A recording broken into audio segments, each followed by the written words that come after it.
বিচার বিভাগের স্বাধীনতা নিশ্চিত করবার জন্য সুপ্রিম জুডিশিয়াল কাউন্সিল গঠন করে শহীদ প্রেসিডেন্ট জিয়াউর রহমান। বিচার বিভাগের স্বাধীনতা দিয়েছিলেন শহীদ প্রেসিডেন্ট জিয়াউর রহমান, এমনটাই মন্তব্য করেছেন রুমিন ফারহানা। বিএনপির সহ আন্তর্জাতিক বিষয়ক সম্পাদিকা ব্যারিস্টার রুমিন ফারহানা বলেছেন, বিচার বিভাগের স্বাধীনতা দিয়েছিলেন শহীদ প্রেসিডেন্ট জিয়াউর রহমান। বিচার বিভাগের স্বাধীনতা পুরোপুরি চলে গিয়েছিল রাষ্ট্রপতির হাতে।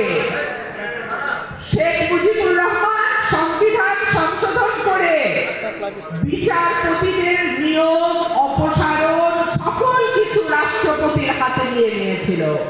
সেই জায়গা থেকে বিচার বিভাগের স্বাধীনতা নিশ্চিত করবার জন্য সুপ্রিম জুডিশিয়াল কাউন্সিল গঠন করে শহীদ প্রেসিডেন্ট জিয়াউর রহমান। শহীদ প্রেসিডেন্ট জিয়াউর রহমান বাংলাদেশের অর্থনীতির ভিত্তি তৈরি করে গিয়েছেন, আর কোনো সরকার তা করতে পারেনি।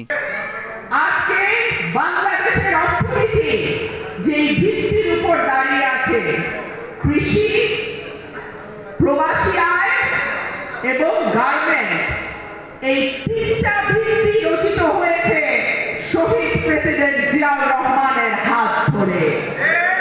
হালুয়াঘাট উপজেলা বিএনপি আয়োজিত শহীদ প্রেসিডেন্ট জিয়াউর রহমানের ৪৪তম শাহাদাত বার্ষিকীর আলোচনা সভায় প্রধান বক্তার বক্তব্যে তিনি এসব কথা বলেন।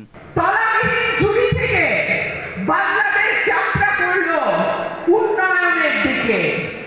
শনিবার বিকালে উপজেলা পরিষদ হলরুমে অনুষ্ঠিত আলোচনা সভায় উপজেলা বিএনপির সদস্য সচিব আবু হাসনাত বদরুল করিমের সঞ্চালনায় এবং উপজেলা বিএনপির আহ্বায়ক আসলাম মিয়া বাবুলের সভাপতিত্বে বিএনপির যুগ্ম মহাসচিব সৈয়দ ইমরান সালেহ প্রিন্স, উপজেলা বিএনপি এবং প্রধান বক্তা এতক্ষণ যিনি অত্যন্ত সুন্দরভাবে শহীদ জিয়াউর রহমান এবং খালেদা জিয়া, তারেক রহমান, দেশের বর্তমান পরিস্থিতি আপনাদেরকে উপস্থাপন করলেন।